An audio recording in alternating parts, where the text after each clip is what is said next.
First things first, don't forget that if you have some ideas of your own for future WGTU videos, either a topic or a game that you'd like me to discuss, you can leave a comment on YouTube, contact me on Twitter, or send me an email.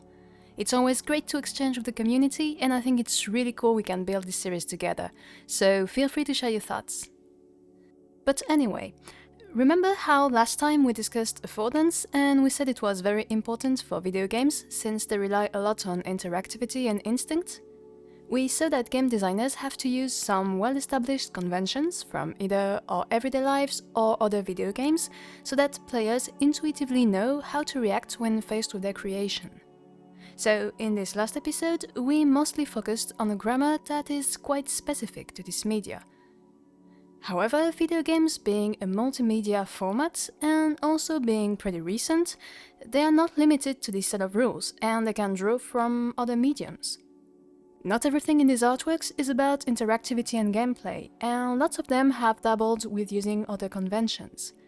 In particular, there are now plenty of well-known video games that share some common traits with movies. Indeed, as the technology evolved and allowed for more realistic graphics, more and more video games have actually aimed at getting somewhat lifelike characters or landscapes, and eventually started to lean towards the grandiose and epic dramatic narration that we see in the big Hollywood blockbusters. So, parallel to the indie games that explore new ideas of gameplay, or that offer a meta-reflection on the world of video games, we also have plenty of famous examples of AAA games that mix impressive visuals and symphonic soundtracks to try and appeal to broad audiences, like a film would. The Assassin's Creed franchise or the Far Cry series, to mention just a few, have had their ups and downs, but we have to admit that they are visually impressive games that manage to match real life pretty closely at times. The thing is that, despite this very realistic setting, those games are still very much games, in the sense that they primarily rely on video game tropes and conventions. Be it through the HUD, the NPC replies, or the questlines, the players just know that they are playing a video game, and not simply told a story as spectators. With those games, the focus is not on the narration, but on providing an entertaining, interactive experience. And that's absolutely fine, it's a very common and valid goal for a video game. Still, there are other games that put the story in the forefront, and benefit from powerful tools from the cinema industry to create a unique narration. I find that recently a great example of such a cinematographic game experience was Awayout, a 100% cooperative game released in 2018 by Hazelight Studios. In this game, you follow the story of two inmates, Leo and Vincent, that need to forge a friendship to break out and avenge their families. To be honest, in terms of pure gameplay, the game is pretty basic. You only have a few buttons you can press, and there are periodically some story branches to pick from, but nothing too fancy, even if you have various phases of gameplay, from stealth to driving, and some nice minigames. Sure, you have multiple endings to the different puzzles, but overall the scenario of A Way Out is quite linear, and it uses a lot of cinema archetypes and clichés, such as the cocky Italian gangster with Leo, or the lone and reserved tortured father with Vincent. So, what's so special about this game? Well, to me, the real strength of A Way Out is not so much in what it tells, as in how it tells it. More specifically, the game was conceived as an emotional adventure, as stated by the designers, and it borrows a lot from the cinema to present the players with a co-op game that's different from the others. By playing around with a common grammar, it makes the most out of the two mediums and plunges us in a deeply emotional story of friendship and treasons. And in the end, I really cared for the two guys on screen. Okay, so how does the game achieve this? Well, the first obvious cinema trope that A Way Out reuses is this idea of controlling the spectator's viewpoint on the scene. Usually, games do this during cutscenes, but let you control the camera during the game phases.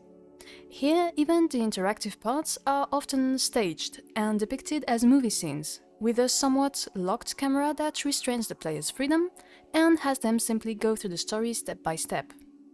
Deciding on a point of view to give a specific meaning to the scene is essential in any movie. whereas writers describe with words, movie directors describe with cameras and lighting and framing. All of these can convey different emotions to the viewer, and so it's up to the director and the rest of the team to find the best way to put their thoughts into images. Here, it's the same. The game shows us the importance of properly directing the shots to keep the action flowing, readable and dynamic. In A Way Out, many scenes have you switch between a limited number of viewpoints for the camera, or even force you to follow the action from one particular spot. This is a conscious choice of constraining the player's interactivity with the fiction to better control what they see, and in turn, what they feel. By the way, I believe that this is a new issue designers and developers will face more and more with the growing trend of augmented and virtual reality.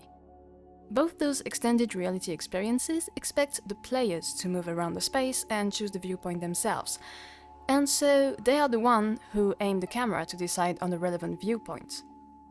This essentially means that the app creators accept they won't have as much control on your experience, and that it's up to you, a member of the audience, to finish up the creation by adding this final layer of direction.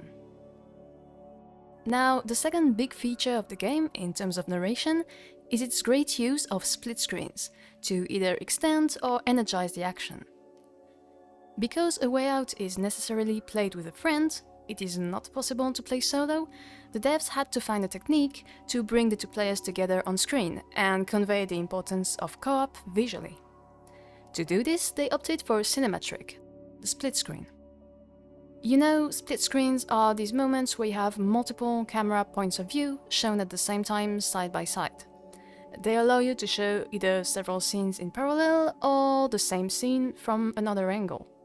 In A Way Out, those split screens are almost always present during the game phases, except for a few rare moments where the two characters are regrouped on the same screen, which also has its meaning in the story, of course. The split screens are crucial to letting both players explore the world while constantly reminding them of this invisible link that is at the heart of the story, and also to giving them additional info on the other's actions and needs.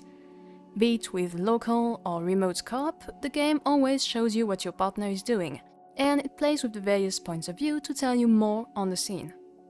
This adds even more to this buddy movie, prison break vibe that soaks through the entire narration, and it is key to creating this emotional atmosphere that pulls you in. So, what if A Way Out, out of its clichés and funny twists, was also a great example of how the film grammar can benefit video games and give us a strong narration? And please tell me in the comments, did you two spend way too many hours trying to get the highest score possible with the farm minigames? I really hope you enjoyed this video. Don't forget to like and share it if you did, and also turn on the notifications to not miss the next ones. And of course, if you have any other idea of games that tell us something without us noticing, please go ahead and tell us in the comments. As always, thanks a lot for watching, and stay tuned for the rest of this series.